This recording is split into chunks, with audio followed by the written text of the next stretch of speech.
Gurkha Vintage, Shaggy, and Presidente. Easily one of the longest cigars, not the longest cigar I've ever smoked. It's actually a little closer to a Churchill, but there's about an inch and a half of filler sticking out the foot, which is why they call it a Shaggy. But I'm not gonna lie, I'm hoping that this is going to be as good as every other cigar in the bundle's been, because this one has kind of been in my humidor, and I use the term humidor lightly. It's literally a plastic box because I didn't have anything big enough for an 8.5-inch cigar. So hopefully everything is okay. I've already pre-cut it. It actually has a nice little double cap on it. But yeah, pre-cut. I'm going to go ahead and get this lit up, and just hoping I don't get sick off of it. Fingers crossed. Well, so far so good with the light. Nice little bit of breeze screwing up my sound. Anyway, yeah, so far everything tastes fine. Just a nice, musty aged tobacco flavor. A little bit of kind of espresso cocoa-y note. Subtle sweetness. Anyway, long ash on these cigars tends to be a little weird because it has an inch and a half of filler sticking out of the foot, so the structural integrity actually changes after about an inch. So the first inch usually flops off pretty quick, and then you get a nice long, about half a cigar's worth of ash. At least that's my experience up to this so far. Anyway, I'm going to keep smoking this down and tell you exactly what happens when it actually hits the wrapper. And hopefully I'll be able to taste if anything's like wonky at all. Beyond that though, I'm hoping I can finish this up before my phone battery dies. Alright, see you in a bit. Okay, starting to get into the actual wrapper now. And I will say that it looks a little beat up, and that is entirely my fault. I had this just kind of loose in a big huge box instead of snugly packed with like a real humidor. So it's kind of, after getting jostled around a little bit, kind of taking a little bit of abuse. So that's entirely my fault, and it should in no way reflect upon the actual construction of the cigar. Every single one of these I've had at this point has been absolutely flawless, with the exception of an oddity about the cap. They kind of don't really want to stick on too good. So you may want to consider a punch cut if it seems like the caps are a little loose. But anyway, as we start getting into the actual wrapper, the flavor does change a bit.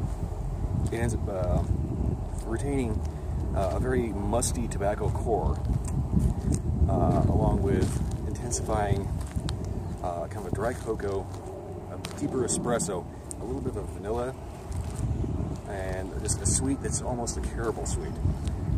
So, it's a good cigar. It's very good. I cannot recall if anything changes as you go down, which is why I'm smoking it now. Also, because I don't want it to go bad. Anyway, I'm going to go ahead and smoke this down. And the ash is going to flop off twice. First after about the first inch here, and then again at the normal point. So whenever the ash flops off the second time, or the halfway point, that's when I'll get back to you. And I'm hoping my camera doesn't fucking die on me. Okay, so the ash just came off. A little sooner than I was expecting, but anyway, kind of almost about the halfway point. Flavor so far has been, the mustiness has been kind of dying down, and it's been getting a little bit more sweet, actually. All the actual flavors kind of end up kind of mixing in your mouth a little bit, so it ends up getting a little difficult to distinguish individual flavors. They'll kind of turn into an experience, which is actually pretty cool. I like when cigars do that. This one, so far the main things I'm picking out of this is like a little dark espresso with a cocoa hint, along with sweetness, a little bit of caramel, and the retro fillings has been particularly interesting as well. And somebody's biking.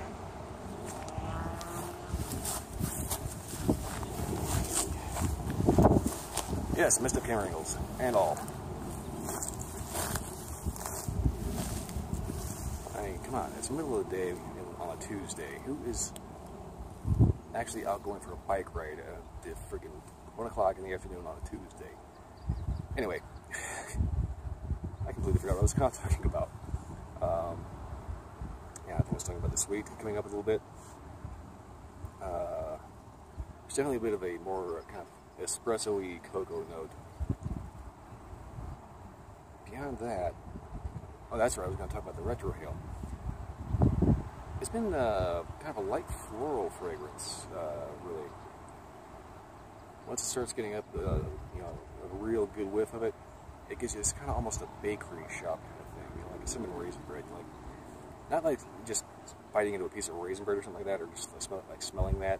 It's like you walk into a bakery and it's like they've been baking a sweet bread that has a touch of cinnamon and a little bit of raisins in it. It's kind of one of those kind of sensations.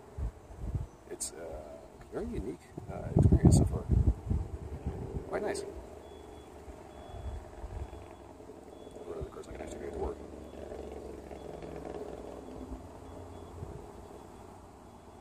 Yeah. Ooh.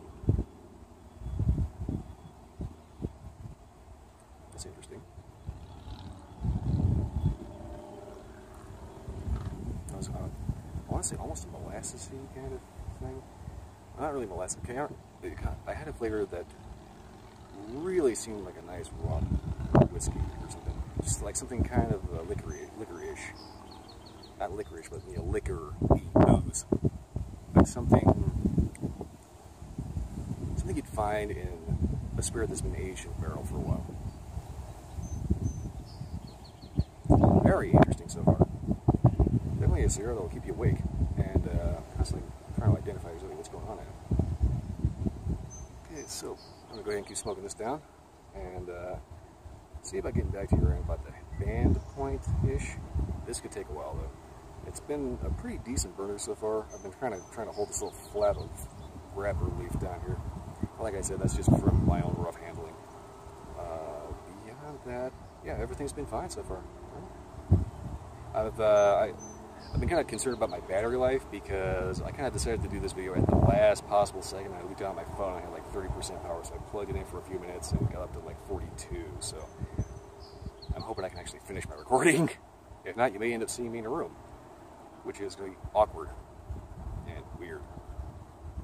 Yeah, well, anyway, yeah, beginning of the band.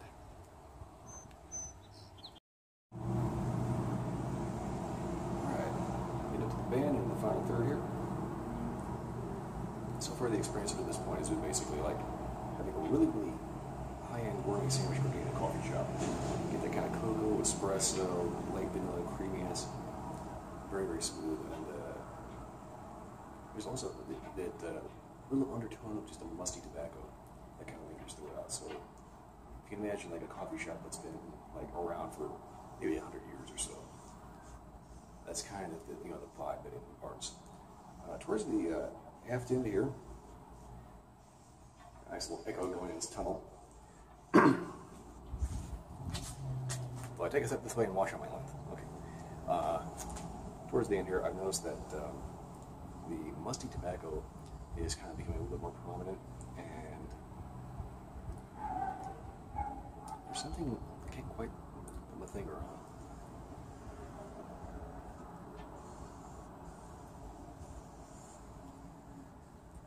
Earth, that's it. There's an earthiness that's come in.